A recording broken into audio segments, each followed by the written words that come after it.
La prossima terza serie tra breve vedrà dietro i blocchetti di partenza in prima Roberto Grassi, alla 2 Riccardo Pandin, alla 3 Mattia Benettollo, alla 4 Andreas Busetto, 5 Federico Lusvarghi, 6 Leonardo Catalano, 7 Daniele Giuntoli, 8 Davide Ferrari.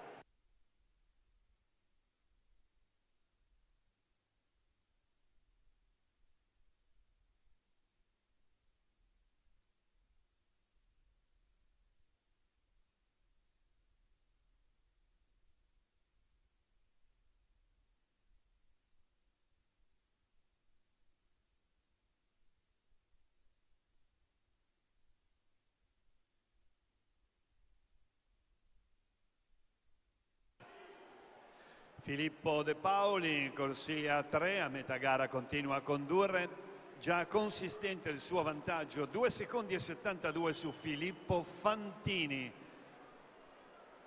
Filippo De Paoli difende i colori del Nuoto Wisp 2003, Filippo Fantini Swim Pro SS9.